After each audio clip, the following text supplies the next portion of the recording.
चलिए, मैं ऑडिबल हूँ आप लोगों के साथ, ऑडिबल विजिबल हूँ मैं।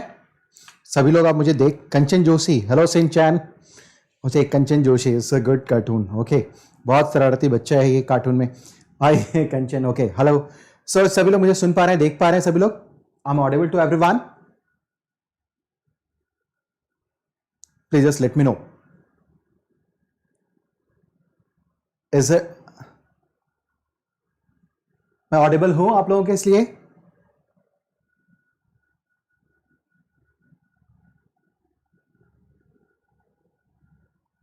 प्लीज एक बार मुझे बता दें, फिर मैं क्लास स्टार्ट करूं। मैं ऑडिबल विजिबल हूं आप लोगों के लिए?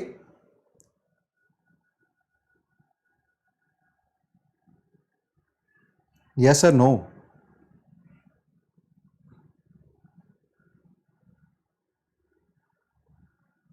Thank you Kanchan, thank you everyone, it's all clear, okay okay. So just do one thing, फटाफट एक बार क्लास को शेयर जरूर कर दीजिए, क्योंकि 2 दिन अपनी क्लासेस हुई नहीं कि लोग परेशान हो गए, और परेशान होना स्वाभाविक भी है, लाजमी भी है, इसलिए मेरी कोई शिकायत नहीं होगी। बस मैं आपसे अनुग्रह करूंगा, आज से मैं रिक्वेस्ट करूंगा कि प्लीज क्लास को एक बार शेयर जरूर कर दीजिए, ठीक है? सो चलिए, यहाँ पर जितने भी लोग हैं, मैं मान के चल रहा हूँ कि सभी लोगों का 2020 का प्रीलिम्स है, इसलिए मैं आपके साथ थोड़ा ज्यादा आपको मैं परेशान भी नहीं करूंगा। फटाफट आप लोग क्लास को एक बार शेयर लेकिन जरूर कर दीजिए, ठीक है? आज अपनी चौथी क्लास है पॉलिटी एंड गवर्नेंस को लेकर के, मास्टर सीरीज, जो अल्ट्रा क्रिटिकल टॉपिक्स है। यहां पर मैं आपसे बात कर रहा हूं कि ये जो वो अल्ट्रा क्रिटिकल टॉपिक्स हैं जहां से आपके एग्जामिनेशन में सवाल आएंगे ही आएंगे, इसका कोई आप ये जान लीजिए कि मतलब ये अगर आप लोगों ने पढ़ाई लिखाई कर रखी है, ठीक है ना, या आपने अगर नहीं भी करा है, दोनों ही स्थिति में आपके लिए ये जो सेक्शन है, ये समझिए एटम बम होगा। ये गैस है, हमारे बिहार में मैंने बताया था ना कि गैस की किताब आती है, कुंचिका आती है, that is called atom bomb. वहीं से प्रश्न आने हैं, तो ये प्रश्न वो यहीं से आने वाला है। क्रिटिकल जो टॉपिक है, अल्ट्रा क्रिटिकल जो टॉपिक है आपका मास्टर सीरीज है, इसी से क्वेश्चन आएंगे पॉलिटी गवर्नेंस के एंड कॉन्स्टिट्यूशन के। So please don't compromise this session, ठीक है? आज ये सभी लोग आइए हम लोग आगे बात करना शुरू करें। थोड़ा सा मैं जब तक आप लोग क्लास को शेयर करते हैं, मैं थोड़ा सा अपने बारे में ब्रीफ इंट्रोडक्शन दे दूं।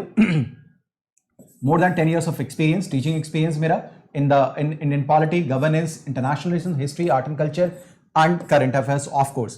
Exam planner हूँ, strategist हूँ, expert mock interview panelist हूँ, and mentored more than 50,000 plus students. In fact, there is now 60,000 plus students, right? 65,000, ठीक है?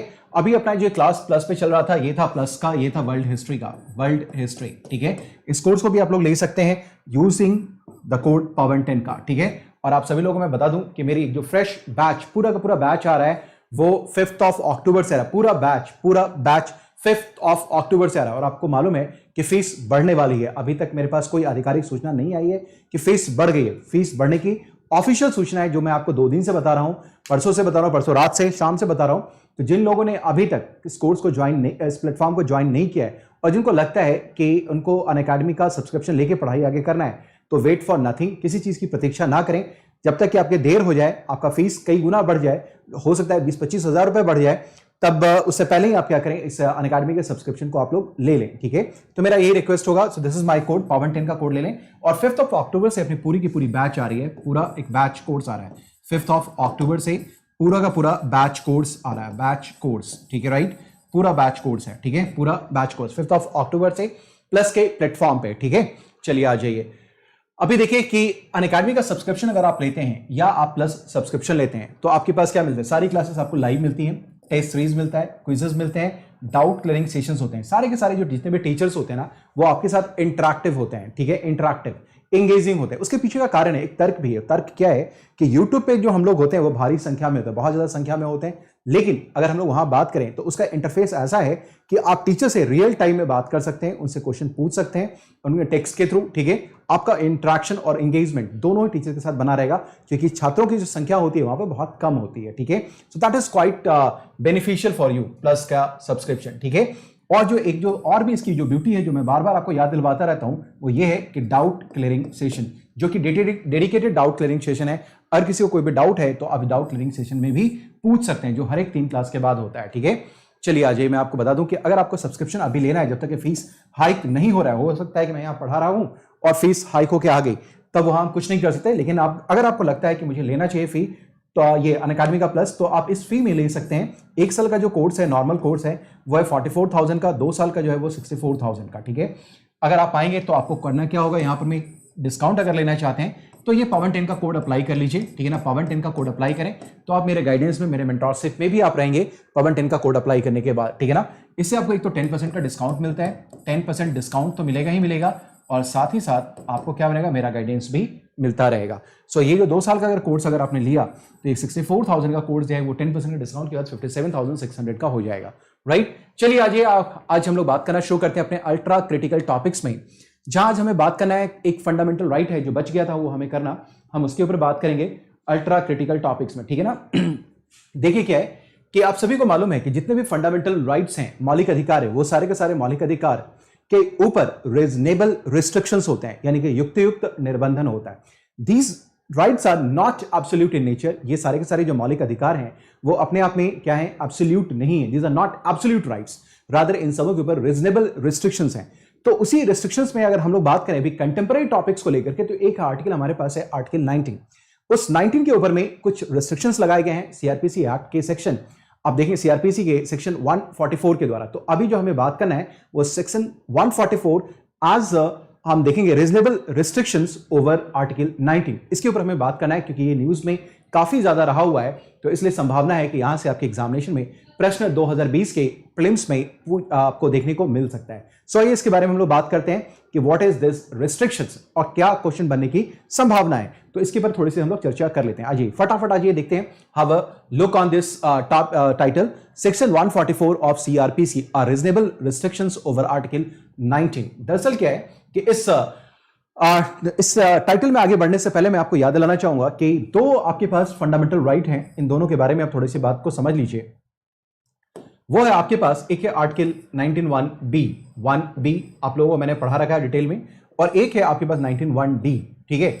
इस निर्बंधन को समझने से पहले, रीजनेबल रिस्ट्रिक्शन को समझने से पहले ये जान लेते हैं कि ये किन मौलिक अधिकारों के ऊपर में रिस्ट्रिक्शंस इंपोज कर रहा है, किसके ऊपर में रिस्ट्रिक्शंस इंपोज कर रहा है। तो ये है article 191B and 1D। 1B साहब कहता है क्या है, व्हाट एग्जैक्टली 1B इज, क्या कहता है ये कहता है कि आपके पास ये अधिकार है कि कहीं भी आप शांतिपूर्ण तरीके से कहीं भी इकट्ठा हो सकते हैं बिना किसी अस्त्र और शस्त्र के, ठीक है, बिना अस्त्र शस्त्र के। So you have all the right to assemble anywhere in the country peacefully and without arms. आपके पास ये राइट अवेलेबल है आर्टिकल 91B के अंतर्गत। दूसरा जो राइट आपके पास है आर्टिकल 91D के अंतर्गत, इसमें यह कहा गया है कि you have all the right to freely move across the country, पूरे भारत में, पूरे भारत के क्षेत्र में कहीं भी आप कहीं भी क्या कर सकते हैं, स्वतंत्र रूप से, अबाध रूप से कहीं भी आ सकते हैं, जा सकते हैं, आपको कोई रोकने वाला नहीं है। सो ये दो मौलिक अधिकार हैं, इन्हीं दो मौलिक अधिकारों के संदर्भ में हम लोग सेक्शन 144 सीआरपीसी का पढ़ने वाले हैं कि किस तरीके से लॉजिकल यानी कि रीजनेबल रिस्ट्रिक्शंस इंपोज करता है, ठीक है। तो आइए हम लोग देखते हैं कि क्या रिस्ट्रिक्शंस इंपोज करने वाला है, ठीक है। देखिए क्या है कि अगर आपने अभी देखा होगा कि अभी जब सिटीजनशिप अमेंडमेंट एक्ट की बात हो रही थी, तो भारत के कई क्षेत्रों में, या इनफैक्ट हम कहें तो हर एक नूक एंड कॉर्नर में देखा होगा आपने कि इस अधिकार का विरोध होना शुरू हो गया, आई मीन इस एक्ट का विरोध होना शुरू हो गया था कई जगह। विरोध जो विरोध था, विरोध को कंट्रोल करने के लिए, मतलब आई मीन विरोध तो लोकतंत्र का एक राइट है, लेकिन इसमें किसी प्रकार की जो है सो कोई भी समस्या उत्पन्न ना हो जाए, किसी तरीके से सोसाइटी में क्योस क्रिएट ना हो जाए, एनार्की क्रिएट ना हो जाए, यानी कि अराजकता का माहौल क्रिएट उत्पन्न ना हो जाए, इसके लिए क्या किया गया, आर्टिकल जो ये सीआरपीसी का सेक्शन 144 है उसको इंपोज किया गया, ठीक है। तो अब हम देखते हैं कि ये जो सीआरपीसी का जो एक्ट, जो सीआरपीसी है, क्रिमिनल प्रोसीडिंग कोड्स है, उसका जो सेक्शन 144 है, उसके सारे प्रावधानों को हमें समझना पड़ेगा, और ये जो प्रावधान है वो किस तरीके से तार्किक अंकुश लगाते हैं, लॉजिकल रिस्ट्रिक्शंस लगाते हैं किसके ऊपर, fundamental right given under article 19 के अंतर्गत, ठीक है। सो आइए डिटेल में इसके बारे में हम लोग बात करना शुरू करते हैं, देखते हैं क्या है। So reasonable restrictions can be imposed for maintaining public order. तो ये जो रिस्ट्रिक्शंस है ये किस लिए, to maintain public order, public order को मेंटेन करने के लिए, साथ ही साथ देश के अंदर यूनिटी और इंटीग्रिटी को भी क्या करना था, इसको भी मेंटेन करने के लिए, ठीक है ना। इन दोनों को भी मेंटेन करने के लिए क्या किया जा सकता है कि आपके यहां सेक्शन 144 के द्वारा रिस्ट्रिक्शंस लगाए जा सकते हैं, यानी कि कभी भी अगर आपके देश की एकता, अखंडता अगर खतरे में है, या कभी भी जो शांति व्यवस्था है उसको लेकर कोई खतरा या चुनौती सामने अगर देखने को मिल रही है, तो इसके ऊपर में रिस्ट्रिक्शंस इंपोज किए जा सकते हैं, और उसी का एक टूल है जो रिस्ट्रिक्शंस इंपोज किए जा रहे हैं, वो है आपका सीआरपीसी का, यानी कि क्रिमिनल प्रोसीडिंग कोड का सेक्शन 144, ठीक है। सो दिस इज द थिंग, ये कहा गया। अब देखिए कहते हैं क्या है कि सेक्शन 144 ऑफ जो सीआरपीसी है, जो 1973 का एक्ट है, ठीक है ना, आई मीन कोड है, ये ऑथराइज करता है किसी भी एग्जीक्यूटिव मैजिस्ट्रेट को, मिनिमम एग्जीक्यूटिव मैजिस्ट्रेट यानी कि कार्यपालिका दंडाधिकारी को, या इसके एवब, तो एग्जीक्यूटिव मैजिस्ट्रेट हो या डिस्ट्रिक्ट मैजिस्ट्रेट हो या एसडीएम हो, कोई भी हो, इन सभी को यह अधिकार है कि एक ऑर्डर वो जारी कर सकते हैं, ठीक है ना, ये ताकि प्रोहिबिट करें, ये ऑर्डर जारी कर सकते हैं, they have the right to release an order, to issue an order to prohibit, रोकने के लिए, क्या रोकने के लिए साहब, कि कहीं भी 4 या उससे अधिक लोग इकट्ठे ना हो सकें किसी एरिया में, ठीक है ना। आपके पास अभी मैंने आपको बताया 19(1)(b), 1D, ठीक है, 19 का, जिसमें आपके पास ये पूरा अधिकार है कि कहीं भी आप पीसफुली असेंबल कर सकते हैं विदाउट अस्त्र शस्त्र, यानी कि बिना किसी आर्म्स एंड एम्यूनिशन के, ठीक है। लेकिन ये जो आपके पास ये जो राइट दिया गया है, इकट्ठा होने का राइट है, इसमें कोई संख्या नहीं निर्धारित की गई है कि आप 4 से अधिक होंगे तो आपके ऊपर रेस्ट्रिक्शंस लगा दिया जाएगा, ठीक है। फंडामेंटल राइट में आप क्या है, हजारों की संख्या में, लाखों की संख्या में इकट्ठे हो सकते हैं, लेकिन अगर कभी भी सरकार को लग जाए कि किसी कार्यपालिका को यह लग जाए कि अभी आपके 4 से अधिक लोगों के इकट्ठा होने से समाज में अराजकता उत्पन्न हो सकती है, कोई भी क्योस क्रिएट हो सकता है, कोई एनार्की क्रिएट हो सकती है, तो उसके लिए सेक्शन 144 अप्लाई करके, उसको लागू करके सीआरपीसी के आपके उस अधिकार को कर्टेल किया जा सकता है, उसे कम किया जा सकता है, उसको कंट्रोल किया जा सकता है, ठीक है। सो यही आप यहां देखेंगे क्या कि ये जो इशू करने का राइट है, यानी कि सेक्शन 144 ऑफ द सीआरपीसी, ये ऑथराइज करता है किसी भी एग्जीक्यूटिव मैजिस्ट्रेट को, एसडीएम या डीएम को, कि वो कोई भी ऑर्डर जारी करे, आदेश जारी करे, जिसके द्वारा 4 या उससे अधिक लोगों को किसी भी एरिया में एक साथ इकट्ठे होने पर प्रतिबंधित किया जा सकता है। According to the law, every member of such unlawful assembly can be booked for engaging in rioting, ठीक है ना। तो ये जो है असेंबली, वो इसलिए होता है कि कहीं पे लगता है कि ये कोई गैर कानूनी जो है असेंबली तो नहीं हो रही है, जो किसी प्रकार के राइट को अट्रैक्ट कर सकती है, ठीक है ना। तो इसलिए किसी भी संभावित खतरे को, जो कि आपकी यूनिटी, इंटीग्रिटी और लॉ एंड ऑर्डर को लेकर के चैलेंज पोज करता है, तो उसको क्या करेंगे, उसको न्यूट्रलाइज करने के लिए, उसे खत्म करने के लिए, उसे कंट्रोल करने के लिए सेक्शन 144 को क्या गया, अप्लाई किया जाता है, जो कि आर्टिकल 19(1)(b) का सीधे तरीके से क्या है, आपके पर एक रिस्ट्रिक्शन है, जो कि रीजनेबल रिस्ट्रिक्शन है, एक तार्किक अंकुश है। तो आपको इसके प्रोविजंस को बिल्कुल याद रखना पड़ेगा, ठीक है सर्स एंड मैम्स। सो फटाफट सभी लोग समझ पा रहे हैं, चलिए ग्रेट। अब आइए, every member of such unlawful assembly, जो भी इसके सदस्य हैं unlawful assembly, can be booked for engaging in rioting, ठीक है ना। So every member of such unlawful assembly can be booked for engaging writing, ठीक है, राइटिंग, ठीक है ना। कोई भी दंगा उपद्रव अगर हो सकता है तो ऐसे किसी व्यक्ति को रोका जा सकता है, उसको जो है सो बुक किया जा सकता है, ठीक है। अब देखिए, इसके अलावा आप जानते हैं कि आपको आपने देखा है 19(1)(d) के अंतर्गत भी कि आप विदाउट वेपन कहीं भी आप जा सकते हैं, सभा सम्मेलन आदि कर सकते हैं। तो ये रेस्ट्रिक्ट करता है क्या, carrying any short of weapon, even लाठी डंडा भी, जो सेक्शन 144 है, वो आपको इस बात की इजाजत भी नहीं देता है कि अपने हाथ में डंडा लेकर के भी आप चलेंगे। Any short of weapon in that area where it has been imposed, where what is imposed, section 144 of CRPC is imposed, ठीक है, and people can be detained for violating it। अगर इनमें से किसी भी व्यक्ति ने इस एरिया में जाकर के इस लॉ को अगर वायलेट करने की कोशिश करी है, तो उसे डिटेन किया जा सकता है, उसे रोका जा सकता है, ठीक है। सो वायलेटिंग दैट, ठीक है। देन अगर किसी ने इसको अगर ये किया है, तो maximum punishment for such an act is of 3 years, यानी कि 3 साल की अधिकतम सजा दी जा सकती है। अब ये देखते हैं duration. No order under section 144 shall remain in force for more than 2 months। आपको 2 महीने से ज्यादा ये सेक्शन 144 किसी भी इलाके में एक बार कंटिन्यू नहीं कर सकता। इसका मतलब क्या है कि कहीं अगर हालात इस तरीके के हों कि जहां 144 को अप्लाई करके किसी भी संभावित राइट को आप रोक सकते हैं, दंगा फसाद आदि को रोक सकते हैं, इंडिया की जो सिक्योरिटी है, जो इंटीग्रिटी है, यूनिटी है, उसको रोक सकते हैं, ठीक है, आपके पास ये राइट दिया गया। लेकिन इसका एक्सटेंशन मोर देन 2 months एक साथ नहीं हो सकता, ठीक है ना। आपको इसको क्या करना, 2 महीने के बाद वापस ही लेना पड़ेगा। अगर फिर से अगर हालात कंट्रोल अगर नहीं, तो आप इसको फिर से इंपोज कर सकते हैं, लेकिन in continuity it cannot be extended beyond 2 months, ठीक है। सो ये यहां पे कहा गया कि मोर देन 2 months से ज्यादा नहीं हो सकता। But state government can extend, लेकिन राज्य सरकार के पास यह अधिकार है कि वो उसको एक्सटेंड कर सकती है। But this is the validity for 2 months and maximum up to 6 months, ठीक है। सो ये क्या करेगी, इसको एक्सटेंड करेगी फॉर 2 months के लिए नेक्स्ट, और मैक्सिमम ये 6 महीने के लिए इसको क्या करते हैं, एक्सटेंड कर सकती है, ठीक है। सो सीआरपीसी क्या जो का कोड का जो सेक्शन 144 है, वो ये कहता है कि मैक्सिमम आप 2 महीने के लिए लगा सकते हैं, लेकिन अगर कभी हालात अगर कंट्रोल अगर नहीं हुए, अगर कंट्रोल नहीं हो पाते हैं, तो जो स्टेट गवर्नमेंट है वो क्या कर सकते हैं, इसके 2 महीने के बॉन्ड भी लेके जा सकती है, लेकिन वहां फिर एक कैप लगा दिया गया, that is for maximum 6 months. ठीक है, मेरी बात समझ पा रहे हैं?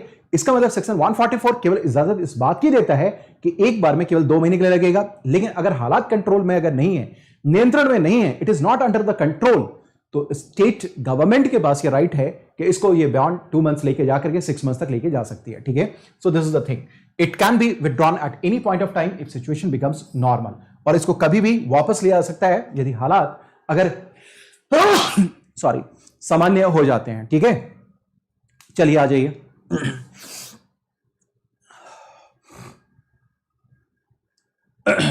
चलिए अब देखते हैं, इसके अलावा अब देखिए इस एक्ट के अंतर्गत क्या है कि कहीं भी अगर लगता है कि सूचना का संचार प्रसार कहीं अगर होता है, यानी कि सूचनाओं का आदान प्रदान अगर हो रहा होता है, तो सूचना के एक्सचेंज के होने की वजह से, यानी कि सूचनाओं के आदान प्रदान होने की वजह से कहीं भी दंगा भड़क सकता है, लोगों को अपनी पॉलिसी अपना प्रोग्राम डिजाइन करने में हेल्प हो सकता है। भले ही लोगों अगर पुलिस ने प्रशासन ने लोगों को रोक दिया कि एक साथ अब 4 लोग से ज्यादा इकट्ठे नहीं हो सकते, लेकिन अगर एसएमएस का इंटरनेट का यूज करके लोग मैसेज को डिसेमिनेट करें, एक दूसरे तक पहुंचाएं, तो उनकी पूरी की पूरी रणनीति बन सकती है और वो अपने प्लान को क्या कर सकते हैं, एग्जीक्यूट कर सकते हैं। इसलिए इसके अंतर्गत यह भी अधिकार दिया गया है कि it can be use to order mobile companies to block voice, SMS और इंटरनेट कम्युनिकेशन इन 1 और मोर ज्योग्राफिकल एरिया। सो इसके अंतर्गत जब कभी भी अगर सेक्शन 144 इंपोज किया गया है, तो यह आदेश जारी हो सकता है मोबाइल कंपनियों को या जो भी आपका डेटा सर्विस प्रोवाइडर है कि वो ब्लॉक कर सकते हैं वॉइस मैसेजेस को, एसएमएस को जो कि टेक्स्ट मैसेज होता है, इंटरनेट कम्युनिकेशन को, ठीक है ना, किसी भी एक ज्योग्राफिकल एरिया में या एक से अधिक ज्योग्राफिकल एरिया में। ठीक है, मेरी बातें सभी लोग समझ पा रहे हैं? सो इट इज पॉसिबल। तो ये 144 के अंतर्गत ये बातें हो रही हैं। अभी आपने देखा भी होगा ऐसे ही कई जगहों पे ऐसा हालात क्रिएट हुआ था। एक तो आपने देखा सिटीजनशिप अमेंडमेंट एक्ट को लेकर के विरोध जब हो रहा था, तो कई जगहों पे इसको कंट्रोल करने के लिए इसको इंपोज किया गया और इंटरनेट के स्पीड को स्लो कर दिया गया या उसको सस्पेंड कर दिया गया। दूसरा आपने देखा जब जम्मू एंड कश्मीर के आर्टिकल 370 जो स्पेशल प्रोविजन करता है, जब उसको एब्रोगेट किया गया, एब्रोगेट का मतलब क्या है कि आर्टिकल 370 को हटाया नहीं गया, बल्कि उसके जो राइट्स थे उसको उसमें से कम कर दिए गए। जो स्पेशल राइट्स दे रहा था किसको, जम्मू एंड कश्मीर के स्टेट को, ठीक है ना, तो उसके स्पेशल राइट्स को डिमिनिश कर दिया गया, उसको घटा दिया गया, समाप्त कर दिया गया। अदरवाइज आर्टिकल 370 आज भी एग्जिस्टिंग है, ऐसा नहीं कि वो एंड हो गया, दैट इज एब्रोगेटेड। ठीक है, तो वहां पे आपने देखा होगा कि आर्टिकल 370 के एब्रोगेशन के बाद, उसके एब्रोगेशन के बाद होता क्या है कि घाटी में जो वैली है वहां पर में इंटरनेट को स्टॉप कर दिया गया था। बाद में जुडिशरी के इंटरवेंशन के बाद ही उसको पुनर्बहाल भी किया गया। राइट गाइस, चलिए आ जाएं हम लोग। अब आइए देखते हैं। तो ये आपने देख लिया, एक प्रोविजन ये था आपका। दूसरा है, हम लोग बात करेंगे reservation of the special status of, revocation of special status of Jammu and Kashmir. ये अभी भी हम लोग बात कर रहे थे 5 अगस्त 2019। जम्मू कश्मीर राज्य के लिए जो विशेष प्रावधान करता था अनुच्छेद 370, इसके अलावा एक विशेष व्यवस्था भी थी, वो था आर्टिकल 350 ए के 350 कहते हैं 35 कैपिटल ए के अंतर्गत। इन सभी को रिवोक कर लिया गया आर्टिकल 370 को 5 अगस्त 2019 को। इसके बाद से जम्मू एंड कश्मीर राज्य में कई व्यापक परिवर्तन देखने को मिले। उन परिवर्तनों को हमें अपनी परीक्षा के संदर्भ में देखना और समझना पड़ेगा कि क्या क्या महत्वपूर्ण बातें वहां से हमारे लिए हो सकती हैं जो एग्जामिनेशन में पूछा जा सकता है। देखिए, स्मार्ट पढ़ाई वही होती है ना कि आप पढ़ने के लिए, मैं आपको बता दूं कि बहुत सारी चीजें, अनंत चीजें हैं पढ़ने के लिए, इवन पॉलिटी के अंदर भी इनफाइनाइट चीजें पढ़ने के लिए, लेकिन आप उन्हीं बेसिक चीजों को बार बार पढ़िए जो एग्जामिनेशन में आएगा। जो मैं बार बार एक शब्द, एक कोट आपको देता रहता हूं, हाई फ्रीक्वेंसी एरियाज। नाम यहां आपने देखा है, ultra critical topic. Ultra critical topic पढ़ने के लिए तो पॉलिटी में क्या इतनी ही बातें नहीं, इतनी बातें नहीं है। उन सारी चीजों को पढ़ने का अब समय नहीं रह गया, उन सारी चीजों को आपने पढ़ लिया। अब यह समय है कि जो अल्ट्रा क्रिटिकल टॉपिक्स है, जहां से मैक्सिमम संभावना है कि प्रश्न पूछे जाएं, और इसीलिए मैं श्योर हूं कि जो मैं करवा रहा हूं यहां से प्रश्न आपको देखने को जरूर मिलेगा।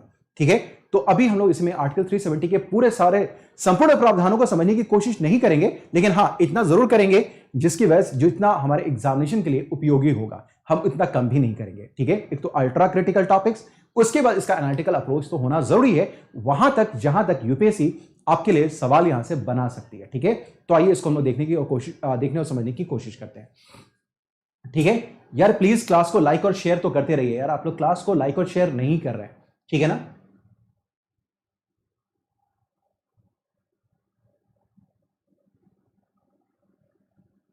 चलिए आ जाइए। So, revocation of this special status of Jammu and Kashmir, Government of India revoked the special status granted under Article 370 to Jammu and Kashmir on 5th of August 2019. ठीक है, 5 अगस्त 2019, 5th of August 2019। ठीक है, चलिए अभी देखिए क्या है special status of Jammu and Kashmir. अभी देखिए क्या है कि आर्टिकल 370 एंड आर्टिकल 35A ये जो था, ये दो जम्मू एंड कश्मीर राज्य को विशेष अधिकार, विशेष जो स्पेशल है, स्पेशल राइट, विशेष अधिकार देता था। ठीक है ना, आर्टिकल 370 एंड आर्टिकल 350A। ठीक है, अब ये देखिए इन सबों के बारे में मैंने डिटेल में चर्चा कर रखा है कि आर्टिकल 35A क्या है, आर्टिकल 370 क्या है, इन सबों के बारे में हमारी बात हो रखी है। फिर भी मैंने आपसे बताया कि उतनी बातें जरूर करेंगे जो कि एग्जामिनेशन के लिए इंपॉर्टेंट है। देखिए आर्टिकल जो 370 है ये हमारे संविधान के लागू होने के साथ ही, यानी कि 26 जनवरी 1950 को जब संविधान आपका लागू हुआ था, भारत का संविधान लागू हुआ था, उसी वक्त जम्मू कश्मीर राज्य के लिए विशेष प्रावधान के साथ हमारा संविधान लागू किया गया, जिसमें यह बात कही गई थी कि अनुच्छेद 370 के अंतर्गत जो भी विशेष प्रावधान जम्मू कश्मीर राज्य के लिए किए गए हैं, ये सब के सब अस्थायी प्रावधान है। These are temporary provisions. ठीक है, तो पहली बात है जो आपको याद रखना है कि these were temporary provision, number one thing. अब क्या है कि ये जो आर्टिकल 370 है ये स्पेशल पावर देता था state of Jammu and Kashmir को, स्पेशल पावर। ठीक है, क्या क्या था भाई, giving the Jammu and Kashmir legislature free right to draft its own law. ठीक है ना, अब इसके पास जो राज्य विधानमंडल था जम्मू एंड कश्मीर का, उसके ये स्वतंत्र अधिकार था कि अपना कानून वो खुद ही बनाए। ठीक है ना, पार्लियामेंट का इंटरवेंशन कतई नहीं होता था। ठीक है, आपने देखा कि आर्टिकल 249 के अंतर्गत कभी अगर लगे संसद को कि राज्य सूची के किसी विषय के ऊपर कानून बनाया जाए और यह जरूरी है, तो संसद राज्य सूची के किसी भी विषय के ऊपर कानून बना सकती थी। लेकिन अगर कभी ऐसी स्थिति उत्पन्न हो जाए, कि जम्मू कश्मीर के लिए संसद को कोई कानून बनाना पड़े, तो उसके पास ये अधिकार सीमित थे, ये लिमिटेड राइट्स थे उनके पास। सो स्टेट लेजिस्लेचर के पास ये फ्री राइट था कि अपना कानून वो खुद बनाए, except in the areas of communication, that is called संचार, defence and finance and foreign affairs. ठीक है, इतने मामले को छोड़ करके वो क्या कर सकती थी कि इसके लिए कानून संसद बना सकती थी। बाकी मामलों में संसद किसी भी मामले में, राज्य सूची के मामले में जम्मू कश्मीर में हस्तक्षेप नहीं कर सकती थी। ठीक है, चलिए उसका देखेंगे। As a result Jammu Kashmir had its own constitution. इसके अलावा आपको मालूम होगा कि जो व्यवस्था, स्पेशल प्रिविलेजेस दिए गए थे, जो स्पेशल राइट्स दिए गए थे जम्मू कश्मीर में, वहां एक तरीके का सिनेरियो इस तरीके का था कि कंट्री विद इन कंट्री जैसी चीजें, हालात वहां उत्पन्न हो गई थी, क्योंकि जम्मू कश्मीर एक स्टेट है इंडियन फेडरेशन के अंतर्गत। Jammu Kashmir was like an other states, लेकिन आर्टिकल 370 की वजह से इसके पास स्पेशल प्रोविजंस थे, स्पेशल राइट्स थे, जो इसको कंट्री विद इन कंट्री जैसा स्थिति में लाके खड़ा कर दिया था। क्यों? अब देखेंगे पूरे भारत के लिए जम्मू कश्मीर को छोड़कर 5 अगस्त से पहले तमाम देश के लिए एकमात्र संविधान हुआ करता था, एकमात्र जो ऑफिशियल हमारे पास जो फ्लैग होता था, लेकिन आप देखेंगे साथ ही साथ एक सिंगल सिटीजनशिप का प्रोविजन था। लेकिन आर्टिकल 370 के होने की वजह से वहां आपके पास उसका अपना अलग संविधान हुआ करता था, जम्मू कश्मीर का अपना अलग एक राजकीय ध्वज भी होता था, साथ ही साथ वहां दोहरी नागरिकता यानी कि डुअल सिटीजनशिप का प्रावधान भी था। तो ये जो प्रावधान थे ये बहुत ही ज्यादा डिस्क्रिमिनेटरी थे अगर हम लोग बात करें रेस्ट ऑफ इंडिया को लेकर के, जो रेस्ट ऑफ द स्टेट्स थे इंडिया के, उनको लेकर के। तो ये जरूरी हो गया था कि जम्मू एंड कश्मीर भी हमारे लिए उतना ही इंपॉर्टेंट है जितना कि दूसरे राज्य हैं। इसलिए ये क्या किया गया कि जो भी स्पेशल राइट्स दिए गए थे जम्मू एंड कश्मीर को, वो बिल्कुल एक नॉर्मल स्टेट के जैसा उनके पास भी होना चाहिए। ठीक है, इसलिए जरूरी हो रहा था कि यहां पर मैं इन सारी व्यवस्थाओं को समाप्त करके इन्हें वापस क्या करें, जो है सो एक नॉर्मल स्टेट के रूप में मेंटेन किया जाए। इसके अलावा आपको शायद ये मालूम होगा कि इंडिया का जो पीनल कोड है यानी कि आईपीसी, वो भी वहां पर में क्या होता था, एप्लीकेबल नहीं होता था, बल्कि वहां पर एक अलग ही लॉ चलता था, that is called Ranveer code, Ranveer law, इसको हम लोग बोलते हैं, रणवीर कानून चलता था, रणवीर लॉ। सो ये भी आपके लिए इंपॉर्टेंट, राइट।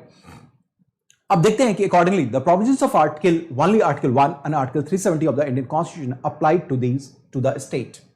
केवल हम अगर बात करें कि आर्टिकल 1 और आर्टिकल 370 जो भारत के संविधान के अंतर्गत मेंशन किया गया है वही केवल इस राज्य में एप्लीकेबल था। क्यों? आर्टिकल 1 क्या कहता है? आर्टिकल 1 ये कहता है कि भारत राज्यों का एक संघ है। India is a union of states. इसका नाम भारत और अर्थात इंडिया है, जो राज्यों का संघ है, और उसमें से एक राज्य आपके पास जम्मू कश्मीर भी है। दैट्स इट, ठीक है, जो कि शेड्यूल 1 से भी सरोकार रखता है।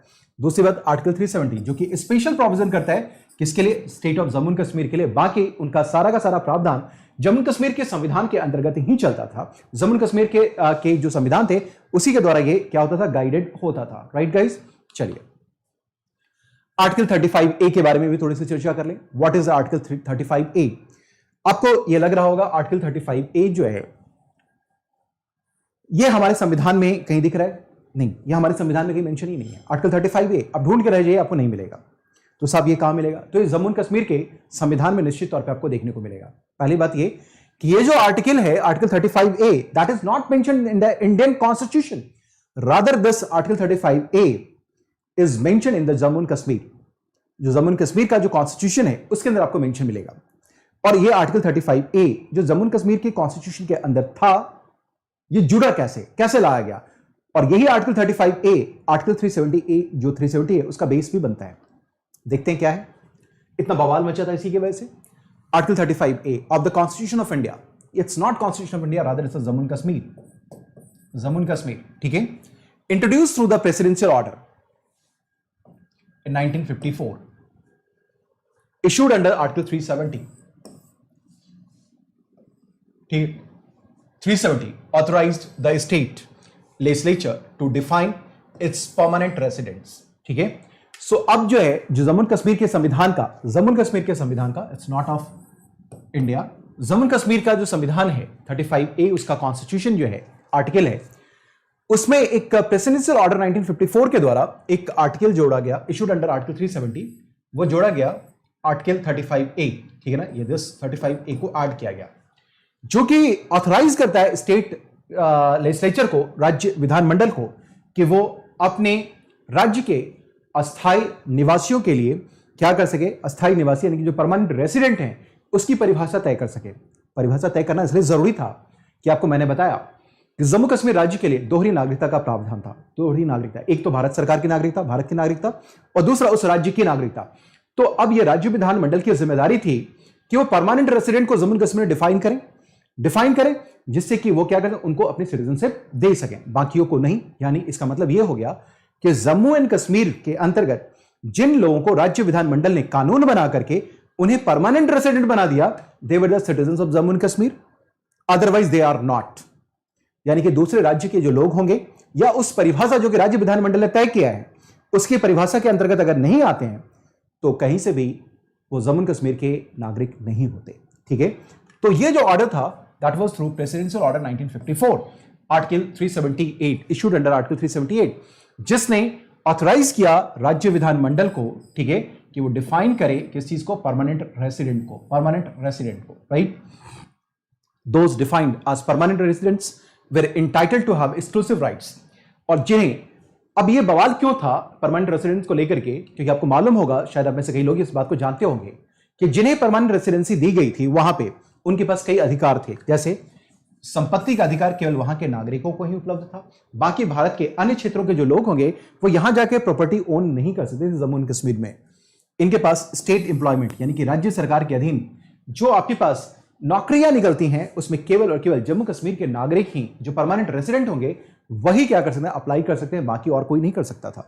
इसके अलावा वहां का कुछ स्कॉलरशिप है तो वहां के केवल सिटीजनशिप को ही मिल सकता है, सिटीजन्स को ही मिल सकता है, बाकी दूसरों को नहीं मिल सकता है। इसके अलावा कई अन्य जो सामाजिक लाभ भी थे, जो कई सोशल बेनिफिट्स थे इन द स्टेट, वो केवल और केवल वहां के नागरिकों को ही उपलब्ध थे, बाकी किसी अन्य को उपलब्ध नहीं था। इसका मतलब क्या है कि ये एक प्रकार का डिस्क्रिमिनेटरी प्रोविजन था, काफी ज्यादा डिस्क्रिमिनेशन यहां पर हो रखा था, ठीक है। इतनी बातें सभी लोग क्लियर है, समझ पा रहे हैं सभी लोग? चलिए, परमानेंट रेसिडेंट कौन है? वेर अ पर्सन, ये कौन था permanent resident? Was there a person who was a state subject on May 14, 1954। ये याद रखिएगा सर इस बार के एग्जामिनेशन के लिए, ये डेट 14 मई 1954, it is very very important.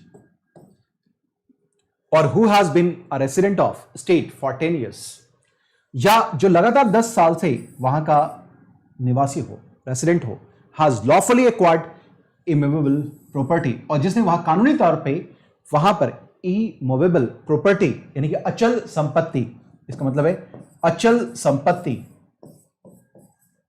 अर्जित कर लिया हो राज्य में, तो उन सभी को हम लोग क्या कहते हैं, उसको परमानेंट रेसिडेंट मानते हैं, परमानेंट रेसिडेंट, राइट। इतनी बातें क्लियर हैं। वर्तमान में अभी हाल में ही क्या किया गया, जो एब्रोगेशन हुआ आर्टिकल 370 का, जिसकी वजह से कई बदलाव आपको देखने को मिले, ठीक है यार। प्लीज यार क्लास को लाइक और शेयर कीजिए यार, दिल टूट रहा है आपकी मोहब्बत में। आप लोग इतनी कम संख्या में आते हैं कि अंदाज क्या मैं बयां करूं अपना। मैं चाहता हूं कि आप लोग रहें संख्या में, लेकिन आप सभी लोग साहब, अरे अनन्या मिश्रा जी, एकता, लक्ष्मी गौतम, कोई मेरी बातों को ही समझे। पर्वत सिंह राठौड़, सीनू, बानो, हेलो एवरीवन, मेरी बातें सभी लोग समझ पा रहे हैं ये यार? प्लीज प्लीज क्लास को जरा शेयर तो कीजिए। गुड इवनिंग सानिया खान, लेकिन क्लास को यार शेयर तो कीजिए। हाँ, आपने तो कहीं का नहीं छोड़ा, हाँ इतना तो हमने किया, लेकिन आपने कहीं का नहीं छोड़ा। ओके, लाला राम बारवा, चलिए आपने तो, चलिए ठीक है। कैसा लग रहा है क्लास, कम से कम आप जरूर बताएं। बाकी आप लोग जितने भी लोग हैं यार, क्लास को लाइक और शेयर तो करते रहिए, ठीक है, करते रहिए, कोई बात नहीं, हम ऐसे ही बोलते रहेंगे, आप ऐसे ही करते रहिए अनुराधा, ठीक है। Okay okay sir. Radhe Singh, आपकी भी ये पहली क्लास है, चलिए आपका भी शुक्रिया कि आप इस प्लेटफॉर्म पे, राधे सिंह जी। बाकी लोग ठीक है, हाँ दे सकते थे।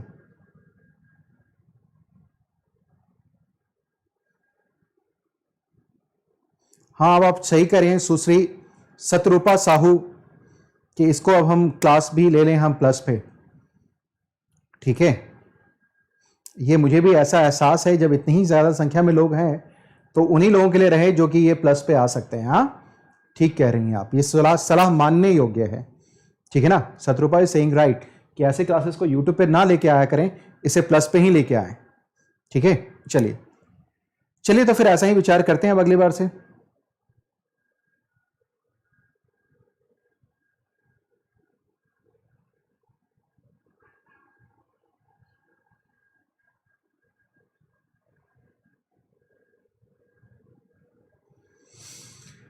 ओके अनन्या जी,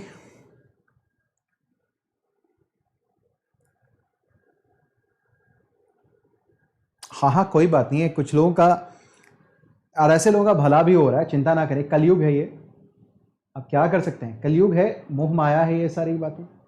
चलिए आ जाइए हम लोग बात कर लें। आ जाइए, recently constitution application to Jammu Kashmir order 2019, मैं इसे सस्पेंड ही कर दूंगा, चिंता मत कीजिए आप लोग, कल ही हो सकता है मैं सस्पेंड कर दूं। So constitution application to Jammu Kashmir order 2019 supersedes the constitution application to Jammu Kashmir order 1954 that was to revoke the powers, ये थोड़ा इधर उधर हो गया, that revokes the powers of article 370। So constitution application Jammu Kashmir order 2019 को सुपरसीड कर दिया। एक अभी constitution application to Jammu Kashmir order 1954 that revokes the powers of article 370, तो इस बात को याद रखेंगे, ये भी आपके लिए महत्वपूर्ण है। It does not remove article 370 but effectively removes all powers extended under the article, does not remove article 370, ठीक है, but effectively removes all powers extended under this article, ठीक है। सो जो कुछ भी इसके अंदर जो पावर्स हैं जिनको अंडर इसको एक्सटेंड के power extends under this article, ठीक है, effectively. So this is the thing sirs and ma'ams. Next आ जाइए, Jammu Kashmir after revocation of article 370। अब देखते हैं कि जम्मू कश्मीर में जब आर्टिकल 370 को जब रिवोक कर लिया गया, ठीक है, रिवोकेशन के बाद हम देखते हैं, ठीक है, तो इसकी स्थिति देखने की कोशिश करते हैं कि क्या होता है, क्या क्या बदलाव होते हैं। अब जब आर्टिकल 370 को रिवोक कर लिया गया, यानी कि इसको पावरलेस कर दिया गया, दंत विहीन कर दिया गया, जब इनकी दांतें नहीं रह गई तो अब इनके पास, इसका मतलब है कोई स्पेशल पावर नहीं रह गया।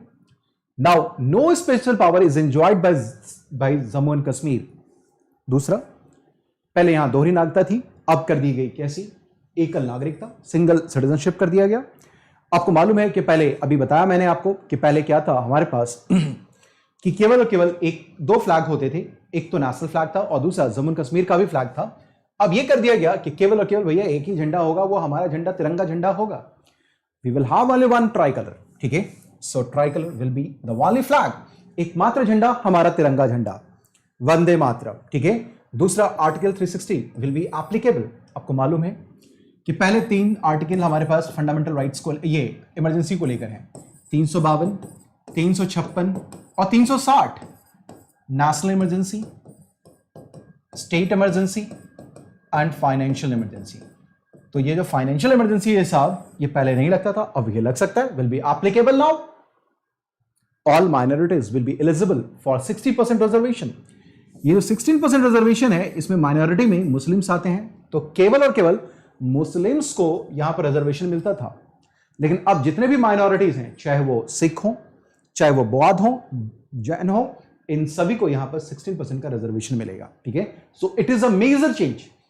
Earlier it was only limited to the Muslims, now it is available to everyone, चाहे वो बौद्ध हो। अब जानते हैं लद्दाख में बहुत सारे बौद्ध हैं, बौद्ध हो, सिख भी बहुत सारे हैं, जिनको वहां से फोर्सिबली माइग्रेट करवा दिया गया, जो क्रॉस बॉर्डर टेररिज्म होता था। तो अब सभी को 16% रिजर्वेशन मिलेगा। It will not be only limited to the Muslims, now it will be available to Sikhs, Buddh and everyone. So all the minorities जो कि इस स्टेट के अंतर्गत हैं, वो एलिजिबल हैं 60% ऑफ रिजर्वेशन, ठीक है। इसके बाद किसी भी चीज में, जॉब में, एजुकेशन में, etcetera with in Jammu and Kashmir. Indian citizens from other states can buy land and property in Jammu and Kashmir now. अब जो बाहर के दूसरे जो जगहों के जो लोग हैं, जो कि भारत के अन्य, यानी कि भारत के अन्य प्रदेशों के जो लोग हैं, वो अब यहां पर अपनी जमीनें खरीद सकते हैं, यहां पर आ सकते हैं, प्रॉपर्टी ओन कर सकते हैं। सो ये बदलाव किए गए। अगला बदलाव देखते हैं क्या है। आरटीआई, जो पहले राइट टू इंफॉर्मेशन, जो सूचना का अधिकार था, वो यहां पर एप्लीकेबल नहीं था। जो सूचना का अधिकार था वो यहां एप्लीकेबल था नहीं, अब ये भी, इसकी भी एप्लीकेबिलिटी हो गई। Now it is applicable. Tenure of Legislative Assembly in Union Territory of Jammu and Kashmir will be of 5 years. पहले ये 6 साल का होता था, अब now it is of 5 years. If a woman marries out of a state or country, she will still retain all her rights and Indian citizenship. पहले क्या था कि before the abrogation of Article 370, if a woman from Jammu and Kashmir is married to any person outside the state, will lose her citizenship, lose all her rights to claim over her property. But now it is maintained. अब ये बना हुआ है, अब क्या है, still retain all her rights and citizenship, Indian citizenship. No, there is no citizenship now of Jammu and Kashmir, so she will be having her Indian citizenship. Panchayats will have the same rights as in other states. पंचायतों के पास वही अधिकार होंगे जो अन्य राज्यों में पंचायतों को प्राप्त हैं, पंचायतों को प्राप्त हैं। So panchayat is again, children in the state will be benefited from right to education. आप जानते हैं राइट टू एजुकेशन, अब सभी बच्चे जो होंगे, जो जम्मू एंड कश्मीर के हैं, उन्हें शिक्षा का अधिकार होगा। They will have the right to education. This was not available to them earlier. Right to education, आप ये सोच लीजिए कि कितनी एक डेलिब्रेट पॉलिसी थी कि बच्चों को अशिक्षित रखा जाए। राइट टू एजुकेशन जो कि एक फंडामेंटल राइट है, article 21A by 86 constitution amendment act 2002, 86 amendment act 2002, article 21A, it was not extended earlier, ये पहले था ही नहीं, but now it is available. शिक्षा का अधिकार, right to education is available to all the children in the state and in the union territory now. ठीक है, is it clear sirs and ma'ams? अब आइए हम लोग आगे बात करें। Next, the Jammu and Kashmir reorganisation act 2019 क्या करता है? जो state of Jammu and Kashmir था उसे रीऑर्गेनाइज करता है 2 यूनियन टेरिटरी में, एक जो यूनियन टेरिटरी है आपके पास, that is Jammu and Kashmir, and other is Ladakh. जो लद्दाख है, जो यूनियन टेरिटरी, जो यहां लद्दाख, कारगिल और लेह से मिलकर बना हुआ है। So territory of union territory of Ladakh is consisted of these two districts administration.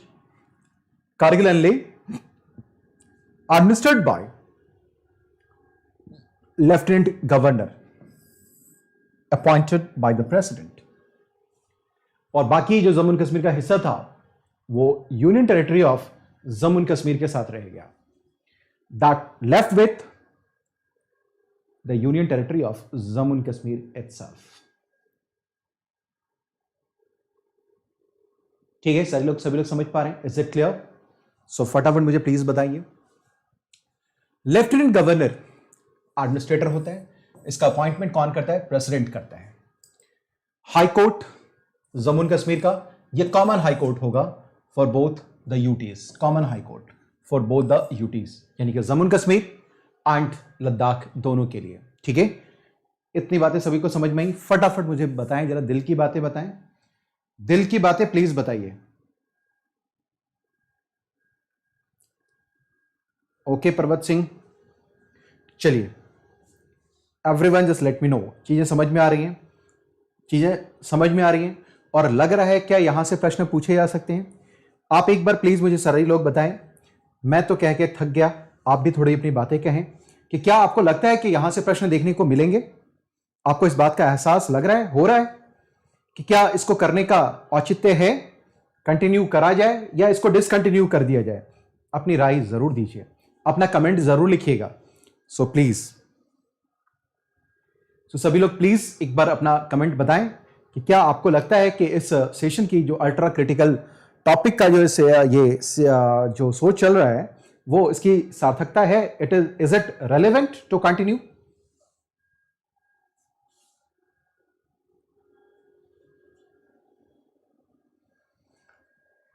Everyone just let me know.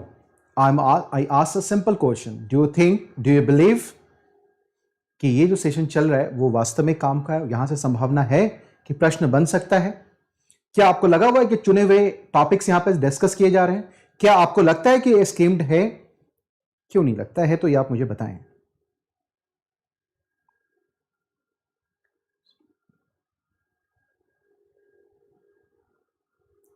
संख्या में जरूर रहा कीजिए और निश्चित तौर पे कम से कम जो लोग भी हैं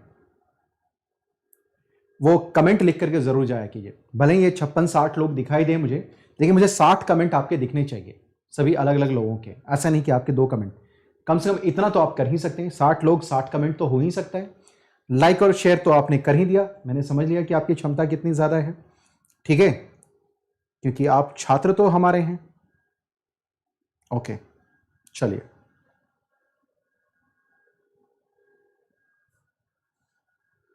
आज एक कमेंट जरूर वीडियो के नीचे लिखिएगा, वरना मैं डिसकंटिन्यू कर दूंगा। चलिए थोड़ा मैं जल पी लूं, जल पी करके मैं अभी क्लास ले रहा हूं। 1 मिनट मुझे दे दीजिए जरा सा, पानी का 2 घूंट ले लूं मैं, उसके बाद फिर क्लास को स्टार्ट करते हैं। तब तक आप लोग थोड़ा सा संयम रख लीजिए। 1 मिनट के लिए मुझे संयम दे दीजिए कि बोलते बोलते गला सुर्ख हो जाता है।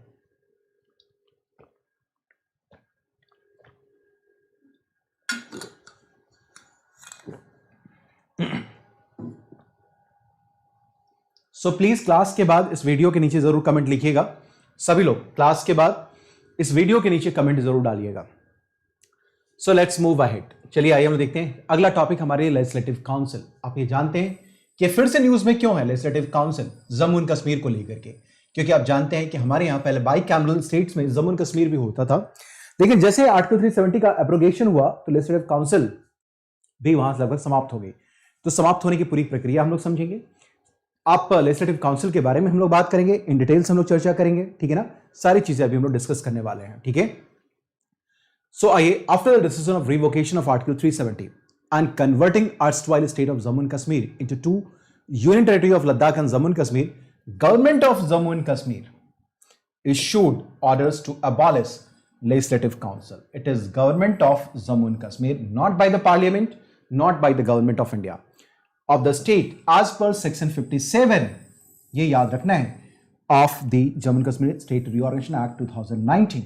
यानी कि जो लेजिस्लेटिव काउंसिल है उसको समाप्त करने का निर्णय जो जारी किया जाता है government of Jammu and Kashmir की तरफ से जारी किया जाता है, किसके अंतर्गत? तो प्रावधान जो है, जो state Jammu and Kashmir state reorganisation act 2019 आया, उसके आर्टिकल 57 सेक्शन 57 के अंतर्गत जम्मू एंड कश्मीर की सरकार ने इस बात के लिए प्रावधान किया कि लेजिस्लेटिव काउंसिल को समाप्त कर दिया जाए। Legislative council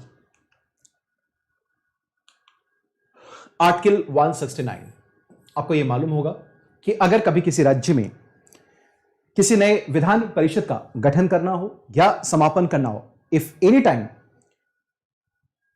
if a new legislative assembly is to be created or any of the existing legislative council is to be abolished, तो ये सारी बातें संसद के द्वारा अनुच्छेद 169 के अंतर्गत की जाती हैं।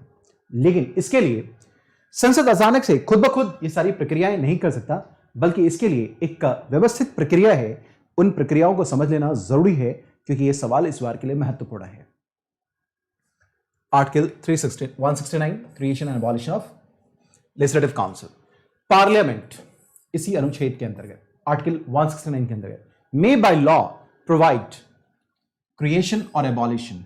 Parliament may by law legislative council in any state if the legislative there is a if जो आपको याद रखना है, लेजिस्लेटिव असेंबली यानी कि विधानसभा of the state passes a resolution यानी कि प्रस्ताव to that effect by a majority of total membership of the assembly, by a majority of total membership of the assembly, and by a majority of not less than 2/3 of the members of the assembly present and voting। ये याद रखना है, यानी कि विधानसभा के द्वारा एक प्रस्ताव पारित किया जाएगा, total membership of the Vidhan Sabha, and then it must be passed by a majority of not less than 2/3 of the member present and voting in the assembly।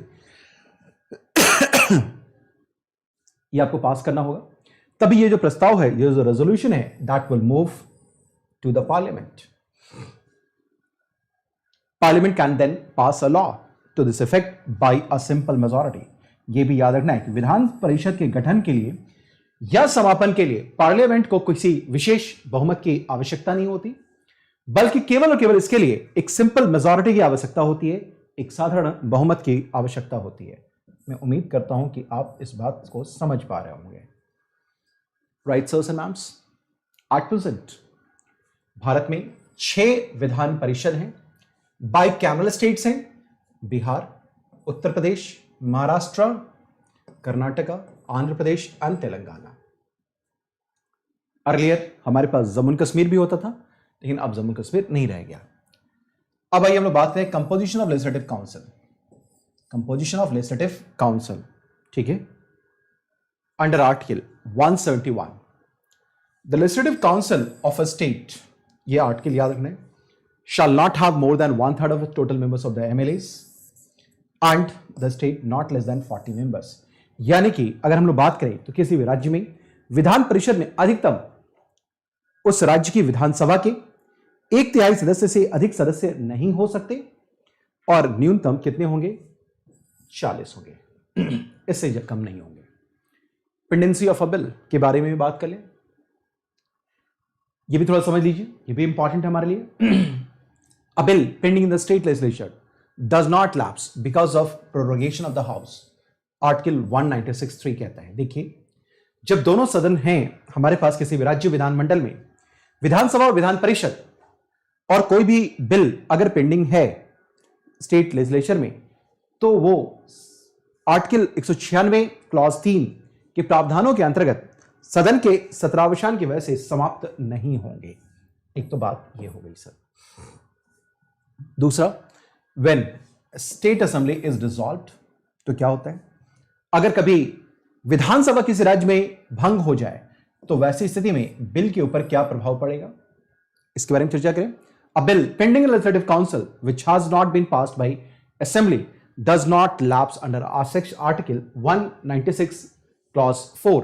अगर मान लें कि कोई भी बिल विधान परिषद में पेंडिंग में है और विधानसभा भंग हो गई है और विधानसभा ने उसे पास नहीं किया है तो अनुच्छेद 196 4 के अंतर्गत वो लैप्स नहीं करेगा, लैप्स नहीं करेगा। नेक्स्ट क्या है?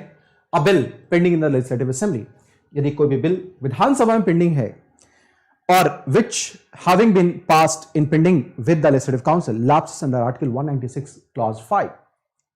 इसका मतलब क्या है कि a bill pending in the legislative assembly, अगर कोई भी बिल विधानसभा में पेंडिंग है, पड़ा हुआ है और वो अभी तक having been passed in pending with not having legislative council lapses under article 196 5। सो अगर मान लेते हैं कि कोई भी बिल लेजिस्लेटिव असेंबली में पेंडिंग था और जिसने पास हो गया in pending with the legislative council, अगर उसे विधान परिषद ने पास करके विधानसभा के पास भेज दिया था, वहां ये पेंडिंग में था, तो बिल अनुच्छेद 196 5 के अंतर्गत वो लैप्स कर जाएगा। तीसरा क्या कहता है? अ bill passed by legislative council and pending in the legislative assembly will lapse. A bill passed by legislative assembly when there is only one house or passed by both the houses and pending assent of the governor or of the president does not lapse। So अगर कोई भी bill pass किया गया legislative assembly के द्वारा जहां unicameral है और अगर जहां बाइकैमरल है यानी कि दोनों सदनों के द्वारा पारित कर दिया गया और ये राज्यपाल या राष्ट्रपति के लिए के विचाराधीन है, उनके अप्रूवल के लिए रुका पड़ा हुआ है, ठीक है, पेंडिंग है, तो ऐसी स्थिति में विधानसभा के समाप्त होने के बाद, भंग होने के बाद वो बिल लैप्स नहीं करेगा। ये बातें यहां पर आपको कही गई हैं, यहां पर बताई गई हैं। मैं उम्मीद करता हूं कि आप लोग समझ पा रहे होंगे इस बात को। Is it clear sirs and ma'ams? फटाफट मुझे प्लीज बताइए, सभी लोगों को समझ में आ रहा है ये? ओके, अब आइए restrictions on powers of legislative council as to bills other than money bill। अगर मान लेते हैं कि if a bill has been passed by legislative assembly of a state having a legislative council and transmitted to legislative council, तो क्या होगा? यह है कि अगर बिल लेजिस्लेटिव असेंबली से यानी कि विधानसभा से पास कर दिया गया, ठीक है, और लेजिस्लेटिव काउंसिल में ट्रांसमिट कर दिया गया टू द लेजिस्लेटिव काउंसिल, तो व्हाट विल हैपन? पहला क्या है? Bill is rejected by the council, bill को रिजेक्ट करने का अधिकार भी रखती है काउंसिल ऑर्डिनरी बिल की केस में। More than 3 months elapsed from the date on which, ये याद रखिएगा, bill is laid before the council without the bill being passed by it। So ये 3 साल 3 महीने, more than 3 months elapse from the date on which the bill is laid before the council without the bill pending is passed by it, or the bill is passed by the legislative council with amendment to which the legislative assembly does not agree, तो वैसी स्थिति में ये bill जो है जो lapse हो जाते हैं।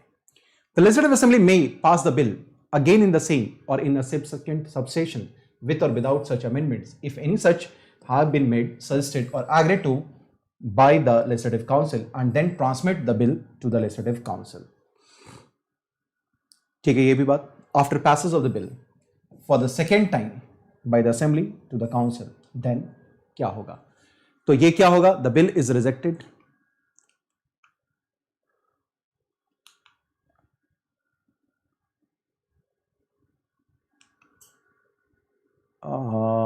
rejected by the council, more than 1 month lapse from the date on which the bill is laid before the council without the bill being passed। The bill is passed by the council with amendments to which the legislative assembly does not agree। ठीक है, तो इस स्थिति में आप देखेंगे कि after the pass of the bill second time by assembly, तो काउंसिल के पास अगर गया तो काउंसिल क्या करेगा? तो bill is rejected by the council, more than 1 month elapse of the date of which the bill is laid before the council without the bill being passed by it, the bill is passed by the council with amendment or to which the legislative assembly does not agree। ये सारी चीजें possible है। The bill shall be deemed to have been passed by the houses of the legislature of the state in the form in which it was passed by the legislative assembly for second time with such amendments as have been made or suggested by the legislative council and agreed to by the legislative assembly। ये सारी बातें मैंने आप लोगों को पढ़ा रखी हैं, किसके ऊपर में? तो आपको प्लस के ऊपर सारी बातें अवेलेबल हैं। एक चीज और याद रखना है आपको, at maximum council can delay the passage of a bill for maximum 4 months। ये भी आपके लिए बहुत महत्वपूर्ण है, that is again very important for you. ठीक है, अगेन इंपॉर्टेंट। ठीक है, चलिए सर, अब ये comparison between legislative council and Rajya Sabha, ये भी कर लें। लेजिस्लेटिव जो पावर है ना लेजिस्लेटिव काउंसिल का वो कम है, काउंसिल का कम है, are limited in response to the Rajya Sabha. अगर हम राज्यसभा से इसकी तुलना करें विधान परिषद की तो आप जानते हैं कि दोनों के दोनों जो हैं ये उच्च सदन है, ये दोनों के दोनों उच्च सदन है। कहां? तो एक केंद्र में और दूसरा राज्य में। लेकिन अगर दोनों के विधायी शक्तियों की तुलना अगर करें तो राज्यसभा की शक्तियां कहीं कहीं ज्यादा विधान परिषद से है। पहली बात तो यह है। दूसरी बात, Rajya Sabha has substantial power to shape non financial legislation whereas legislative council lacks a constitutional mandate to do so. ये भी इंपॉर्टेंट है, ये भी याद रखने का है। ठीक है, चलिए। Assemblies can override suggestion amendments made to the legislation by the council. Members of the council cannot vote in election for the president and vice president, whereas members of Rajya Sabha can vote. ठीक है, आपको ये मालूम है कि राष्ट्रपति उपराष्ट्रपति के चुनाव के लिए विधान परिषद के सदस्य एलिजिबल नहीं है, लेकिन राज्यसभा के सदस्य एलिजिबल हैं। एक तो ये बात है। दूसरा क्या है कि assemblies can override suggestion amendments made to a legislation। ठीक है, लेकिन ऐसी स्थिति अब राज्यसभा के केस में तो है, लेकिन विधान परिषद के पास उपलब्ध नहीं है। अब आइए कंपोजिशन हम लोग बात करें of legislative council. 1/3 of its member MLCs are elected by the states MLAs. एक तिहाई सदस्य एमएलए चुनने का काम करेंगे, ये याद रखिएगा, इलेक्टेड एमएलए। दूसरा 1/3 special electors comprising sitting members of the local government, municipality, district boards etcetera. 1/12 teachers, 1/12 graduates, और जो रेस्ट बच गए 1/6 that is nominated by the governor. Remaining 1/6 nominated by governor, जिनके पास स्पेशल नॉलेज होना चाहिए, प्रैक्टिकल एक्सपीरियंस होना चाहिए in the field of literature, science, art and cooperative movement and social service. आप ये याद रखिएगा, राष्ट्रपति की तुलना में राष्ट्रपति भी कुछ क्षेत्रों से जिसमें राज्यसभा में सदस्यों को मनोनीत करते हैं, जिसमें कला, विज्ञान, साहित्य और समाज सेवा है, यहां भी साहित्य, विज्ञान, कला और समाज सेवा है। ये जो है ये एडिशनल फील्ड है। कोऑपरेटिव मूवमेंट ये गवर्नर के पास है विधान परिषद में सदस्यों को नामित करने का, मनोनीत करने का। इतनी बातें सभी लोग समझ पा रहे हैं? Is it clear? यहां तक चीजें समझ में आ रही हैं सभी को सर्स?